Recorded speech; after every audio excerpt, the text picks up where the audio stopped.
everyone. So welcome to the official dedication of the Postal Service's Armed Forces stamp celebrating the 250th anniversaries of the United States Army, the Navy, and the Marine Corps. So yes. I am Laura McLucas. I am the district manager for the Maryland, D.C. district. As a U.S. Army veteran and a proud mother of a Marine, I am beyond honored to be here for this morning's ceremony. We have an excellent program lined up for you today. If you are sharing today's event on social media, please use our hashtag to help spread the news. The hashtag is Armed Forces 250 stamps, and that's spelled all as one word. That's Armed Forces 250 stamps.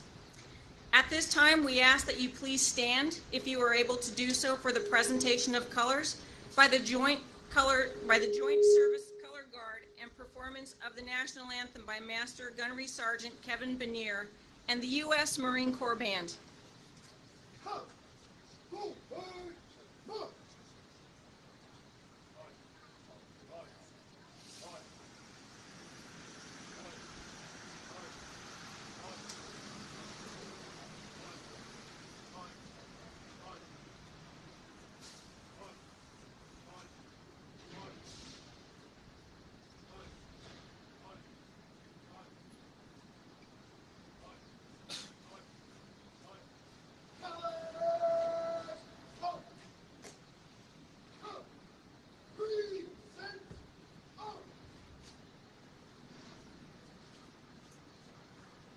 Oh, say, can you see by the dawn's early light what so proudly we hailed at the twilight's last gleaming, whose broad stripes and bright stars through the perilous fight o'er the ramparts we watched were so gallantly streaming, and the rocket's red glare, the bombs bursting in air, gave proof through the night that our flag was still there. Oh, say, does that star-spangled banner yet wave o'er the land of the free and the home of the brave?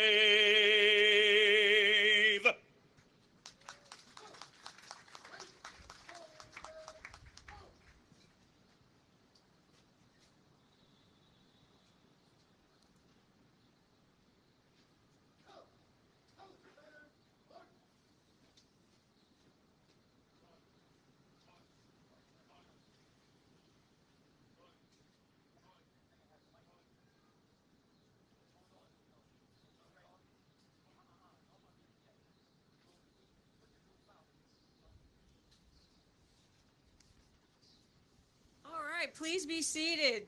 Thank you to the Joint Color Guard, Marine Corps Band, and Master Gunnery Sergeant Benier for that inspiring performance. Thank you also to the U.S. Army Brass Quintet for our pre-ceremony entertainment. Let's give them a hand, please.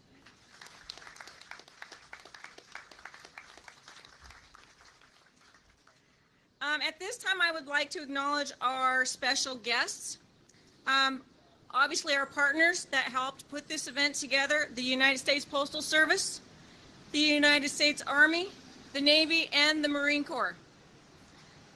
In the audience today, we also have with us Brigadier General Adam Smith. He is the Executive Director of the Military Postal Service Agency. So welcome, Brigadier General. and of course, our active duty military and any veterans that we have in the crowd. Absolutely, big hands. Thank you all for being here. We truly appreciate your support for today's ceremony. And now for the reason that we're all here, our stamp dedication. To do the honors, I am pleased to introduce our dedicated official, Jeff Adams, Vice President of Corporate Communications for the Postal Service. Mr. Adams, a proud Army veteran himself, has been in this role since 2020 and oversees all internal and external communications for USPS. Ladies and gentlemen, let's give a warm welcome to Mr. Jeff Adams.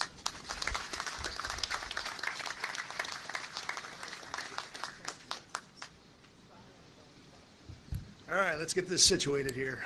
Good morning, everyone. All right. Listen, thank you, Laura, for that kind introduction, and thank you for your service. Really appreciate that. And thank you to our honored guests in the audience, my colleagues, for sharing this momentous occasion with all of us today. It's an honor to be here on behalf of the nearly 640,000 men and women of the United States Postal Service.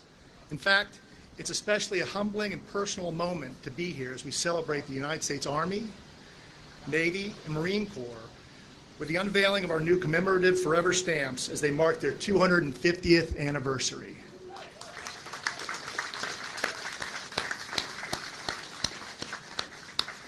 These new stamps are dedicated not only to our armed forces and those who serve them, but to what I feel is the greatest honor, service to our country. The Army, Navy, Marine Corps, and generations of men and women who have served have shaped our very identity as Americans, and we owe everything to them and what they stand for. The Armed Forces stamps we're about to unveil are designed as an enduring tribute, a tribute to some of our country's most important institutions and those who have served them. Each stamp features the name of the service and its representative symbol on a white background. The words 250 years of service since 1775 are inscribed along the bottom in red and blue letters. Designed by Postal Service Art Director Antonio Alcala, their simplicity symbolizes more than any words or flourish could ever convey. They represent the American traditions of service, sacrifice, and of freedom. So at this time, I'd like to invite all of today's program participants to join me for the stamp unveiling.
Thank you, everyone.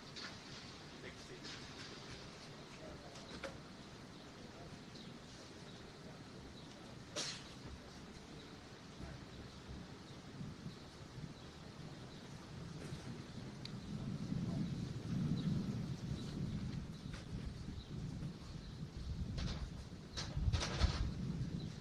All right, aren't these stamps awesome? Let's get out there and start buying them now. Come on. Okay. So as I said at the start of these remarks, right, this moment holds personal meaning for me. I am a proud Army veteran. I wore that uniform too as a military photojournalist. And when I reflect on my journey, there you go, hoo-ah! When I reflect on my journey, I think about how much the military gave and taught to me. My life path led me to the Army, and I didn't know what the outcome would be, but the Army showed me what was possible. As a military photojournalist, I deployed all over the world. I saw parts of countries I'd never dreamed I'd see. I experienced the world through different military missions, all with the privilege of capturing and spreading the stories of Americans defending our ideals and our values. I didn't stay for a full career, but the years I served changed everything for me and shaped the very trajectory of my life.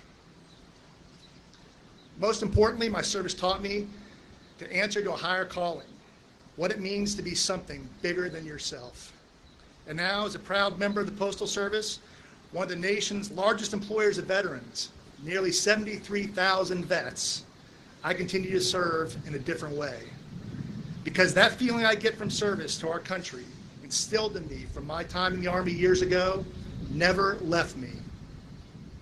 And because service, whether through the military, a government agency, or in your local communities, it contributes to the greatest good. It's one of the most important things we can do as citizens of the United States, because it doesn't just benefit the country, it shapes our own lives. And that foundation and those values are what I carry with me into every chapter of my life that follows. Service isn't about a uniform. It's about impact. It's about showing up. It's about standing up when it matters the most. And today, as we honor 250 years of military service, we also recognize those who are serving right now all over the world and keeping our freedoms alive. I know many of you here are veterans yourselves, and maybe you're still serving, and for that, we thank you.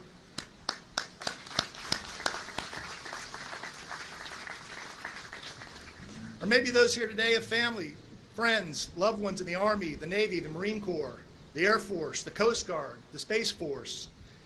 And you know the sacrifices made every day in the service of our country, in the service of the greater good. We thank you for your support.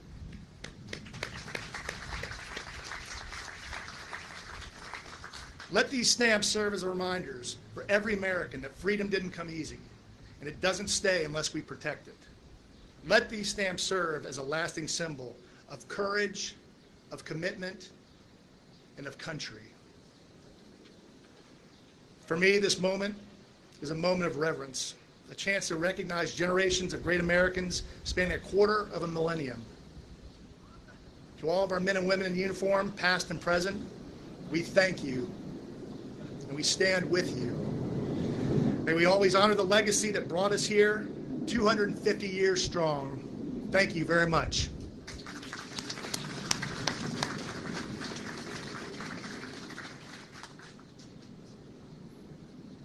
Thank you, Jeff. Wait, a little taller than I am. Thank you, Jeff. That was very inspiring, and thank you, sir, for your service.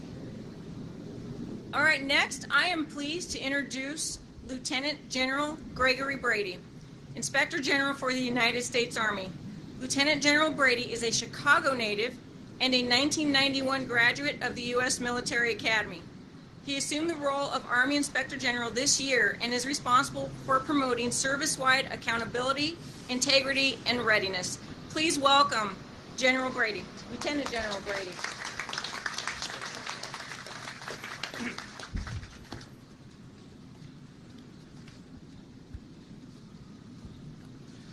Well, good morning, ladies and gentlemen. Acting Postmaster General Tulino, Jeff Adams, and Laura McLucas, distinguished guests, on behalf of the Secretary of the Army, the Honorable Dan Driscoll, and the Army Chief of Staff, General Randy George, it is truly an honor to represent the men and women of the United States Army here today. A sincere thanks to all of the wonderful people responsible for putting this ceremony on. Such a fitting tribute, first class, no pun intended. It is also exciting to be amongst many friends of the U.S. Postal Service, service members, and veterans. And guess what? I have a lot in common with you. In 1963, my father was a mail carrier in New York, was drafted into the United States Army in 1964. My spouse is an Army veteran, and my father-in-law is one of the most avid stamp collectors who's been collecting over 70 years and published a book on it too. This is what I call all Army and stamp friendly. Today is such a special opportunity. Being in the heart of our nation's capital, gathered on Freedom Plaza, to commemorate a momentous occasion in American history, the 250th anniversary of the founding of the United States Army, the United States Navy, and the United States Marine Corps. These three branches, born from the fires of revolution, have stood as unwavering guardians of our nation's freedom and ideals for 2.5 centuries. The historic unveiling of these commemorative stamps that you just witnessed is more than just a symbolic gesture.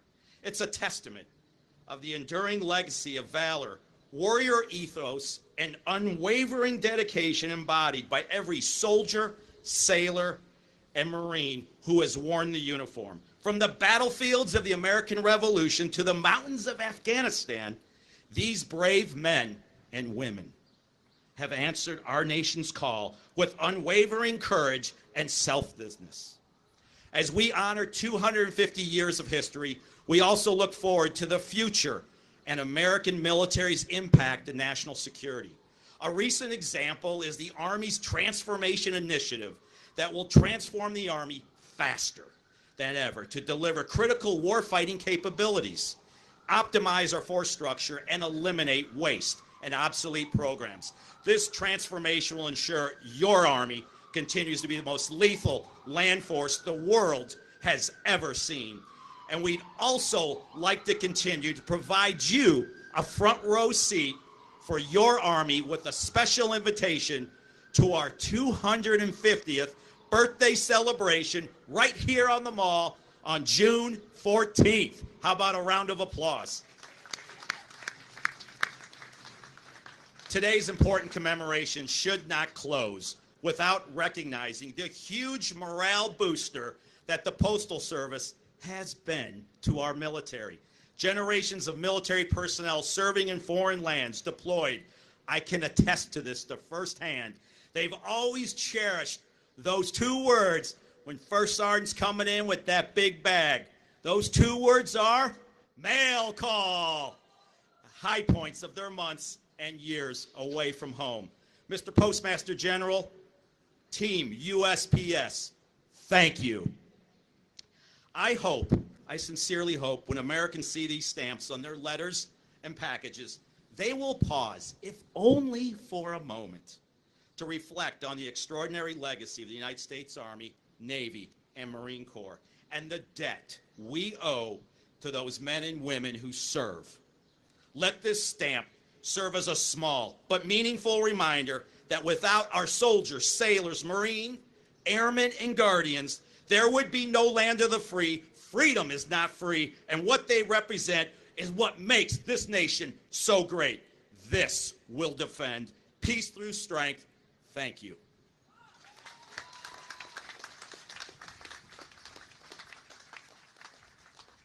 Thank you, Lieutenant General Brady. Wow, inspiring, right? Yeah, I know who's going to be first in line to buy some stamps. He's got orders from his dad, I know. Next, I am delighted to introduce Vice Admiral Michael Boyle, Director of the Navy Staff. Vice Admiral Boyle received his commission in 1987 and was designated a naval aviator in 1990. During his nearly 40-year career, he has flown missions all over the globe. He has been Director of the Navy Staff since August 2024. Please join me in welcoming Vice Admiral Michael Boyle.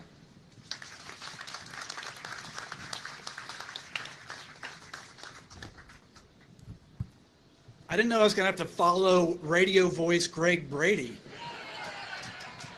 Between the national anthem, how about a round of applause for that national anthem? And Greg's remarks, there's a little bit of pressure up here, but good morning, ladies and gentlemen, distinguished visitors. It's really an honor to join you here in the heart of Washington, D.C. to mark the founding of the United States Army, Navy, and Marine Corps. I want to thank the United States Postal Service for honoring this legacy with the release of the Armed Forces 250th Anniversary Forever stamps. These stamps are more than just symbols. They are a salute to the generations of Americans who have defended our nation's freedom, a tribute to those who continue to do so today, and a recognition of those who will do so tomorrow. I would also like to thank the United States Postal Service for their partnership with the Navy, a partnership that has spanned nearly 2.5 centuries. You have well and faithfully delivered mail to ships on the far side of the world, always finding a way to keep people connected. No matter the distance, letters and care packages from friends and family delivered to our deployed sailors at sea make an immense difference. Our partnership has even combined for one of the most unconventional experiments in mail delivery in 1959. A missile containing 3,000 letters was launched from a submarine and landed safely on Naval Station Mayport. Nothing says priority mail quite like a cruise missile with a stamp on it. Now, unfortunately, that program was scrapped because, wait for it, in 1959, the 4-cent stamp didn't quite cover the cost. These stamps you see before you today do more than commemorate our histories. They tell a tale. Each one represents a chapter in the story of America's armed forces and a reminder of how we've grown as a nation.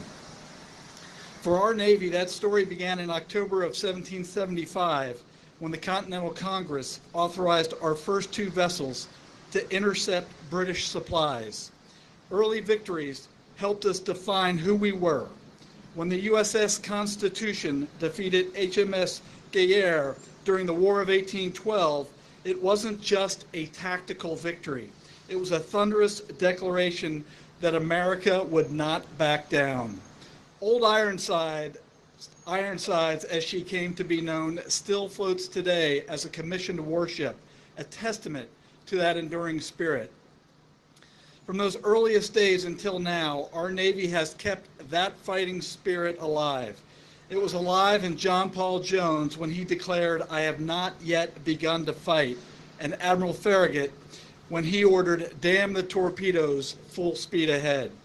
It was alive with our forces in the Battle of Midway and Leyte Gulf, and it is alive on this very day with our sailors on watch in the Red Sea, combating the Houthi aggression. Our Navy and Nation's 250 celebration is about more than looking back. It's about telling the American people, especially the next generation, who we are and why we serve. It's about conveying that fighting spirit. It's about showing them that America is and always has been a maritime nation, that 90% of global commerce travels the seas, and the presence of our Navy is what ensures it arrives safely. That from the Arctic to the South China Sea, from the seabed to space, nearly 100 ships and submarines are underway on any given day, defending freedom and deterring aggression. To our brothers and sisters in the Army and Marine Corps, congratulations on your 250th. It's an honor to serve beside you as we have since the very beginning. To the United States Postal Service, thank you for honoring that service, for always standing with our sailors, and for ensuring that even across oceans, our troops have a connection home. And to all who are here today, may these stamps remind us not only of the past 250 years, but of the promise we carry forward, the promise to defend freedom, to deliver peace, and to be ready to fight and win at sea. Thank you very much.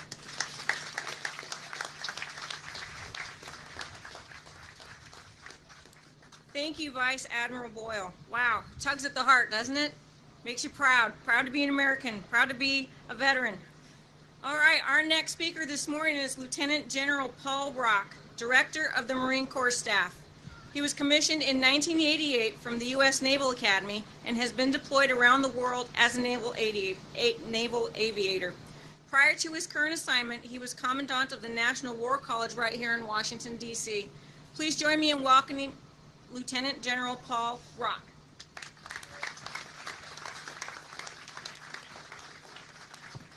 All right, good morning, everybody. Hoorah. Mr. Adams, thank you for the invitation, and congratulations to you and the United States Postal Service on making this terrific commemorative event happen. Thank you. Happy 250th to my fellow speakers, who again are tough to follow, and all the soldiers, sailors, and Marines, current and former, in the audience. Although Marines pride ourselves on being first to fight, I recognize that I'm second to last to brief, so I'll try to keep it brief and on point. It is a distinct honor to join the United States Postal Service in unveiling this commemorative stamps honoring the Army, Navy, and Marine Corps. This is a special moment in a special year. And while the services celebrate their individual and shared history, what makes this event even more powerful is the connection between the American Armed Forces and the American people. We are your soldiers, sailors, and Marines. After 2.5 centuries, the Army, Navy, and Marine Corps continue to stand as guardians of our nation, protectors of our freedom, and symbols of American resolve. We serve side by side in countless conflicts, safeguarding our interests and upholding the values that define us as a nation. For the Marine Corps, this anniversary is both a celebration and a time for reflection, a time to honor those who came before us. And I'm still standing, so I take that as a good sign. Are we good? All right. All right, I'm going that way if the stage, all right. Anyway, it's a time to honor those who came before us and a time to reaffirm our commitment to the future. Born on 10 November 1775 at the infamous Tun Tavern, a bar in Philadelphia, the Marine Corps has a rich and storied history that's woven into the very fabric of the American identity. From the shores of Tripoli to the sands of Iwo Jima, to the frozen battlefield at the Chosin Reservoir, to the deserts, arid deserts, and mountains of Iraq and Afghanistan, Marines have consistently answered the call to duty with honor, courage, and unwavering commitment. Our mission remains to be the nation's force in readiness, ready to respond to crises around the globe in order to protect our nation, its people and interests, and our friends and allies. We take our responsibility to be the first to fight with the utmost seriousness. Our traditions, which today's ceremony highlights, are forged in battle, they define who we are, and they inspire us to be Semper Fidelis, always faithful.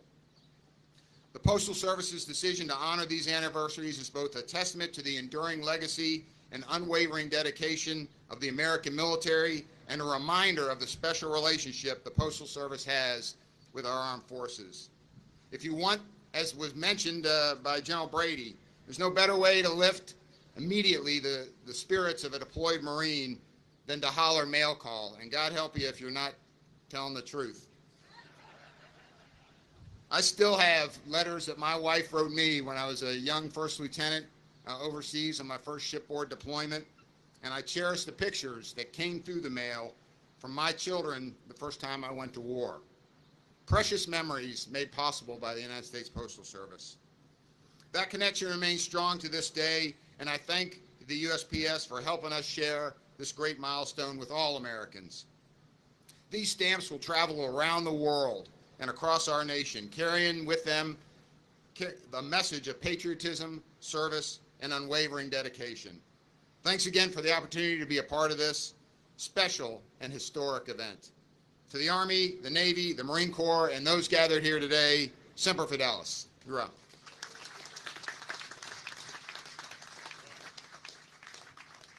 Thank you, Lieutenant General Rock. Now I'm pleased to introduce today's final speaker, because it's hot, right?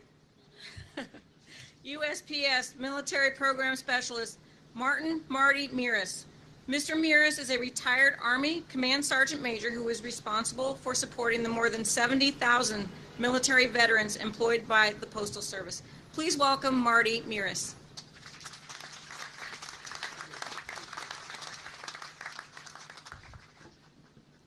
Thank you, Laura. Thank you very much.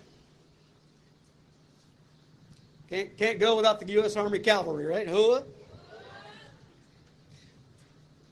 Greetings, and thank you for the opportunity to speak today's Armed Forces Stamp dedication. I would like to start by thanking all of those who, despite the risk and sacrifice, raised their hand to serve and defend this beautiful country. The service of our veterans active duty service members, members of the National Guard, and the Reserve Forces help keep our country safe and free. But let us not take for granted the military families who shoulder the weight of war and the burdens of sacrifice. To the mothers, fathers, spouses, significant others, and children of our military men and women, thank you.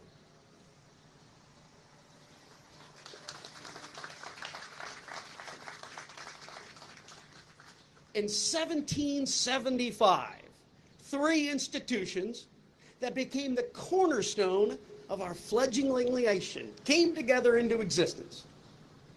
The United States Army was established June 14th. This was followed by the Navy on October 13th and the U.S. Marine Corps on November 10th. For 250 years, these military branches have fostered a legacy of service. During this time, millions of men and women have left their families and homes, not for recognition, not for fame, but rather to serve. They became soldiers, sailors, and Marines, and helped to provide our country with the security we enjoy today.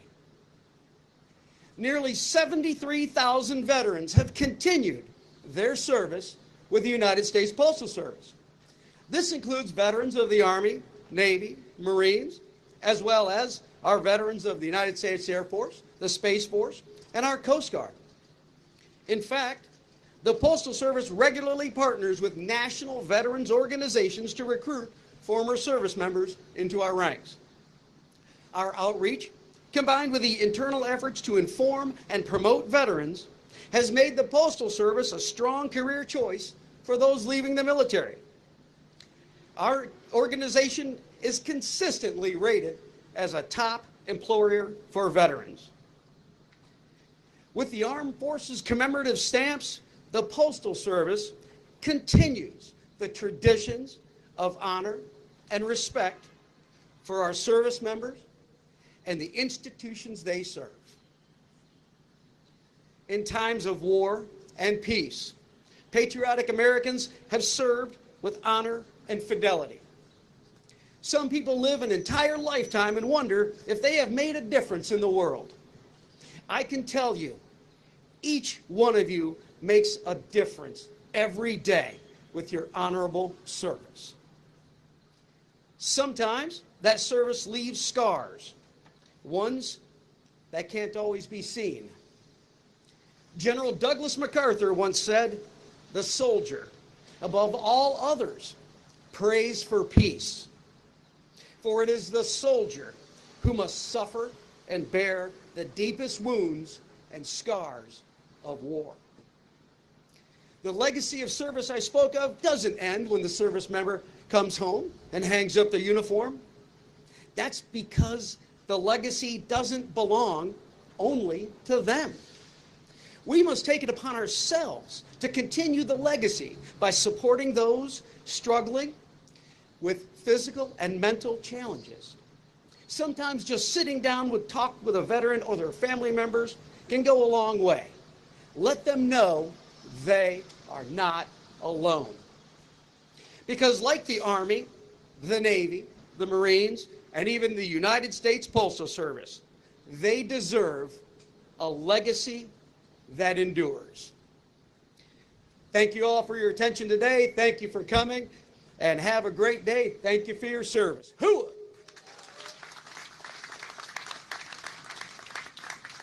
Thank you, Marty. Yes, the Postal Service is always hiring. Please. Ladies and gentlemen, this concludes our ceremony for today, but before we go, I have a few quick thank yous and reminders. I'd like to thank our program participants as well as everyone at the National Park Service and the Postal Service. You can purchase these beautiful Armed Forces stamps at our mobile retail unit right over there, and you can also buy them online at USPS.com. Our program participants will be available shortly to autograph today's program and other commemorative items. Thank you again for attending today's dedication. You've been a wonderful audience. It has been my sincere privilege and honor to be here today with these wonderful people. Please enjoy a performance from the Navy Bluegrass Quintet Band, and please enjoy the rest of your day. Thank you so much.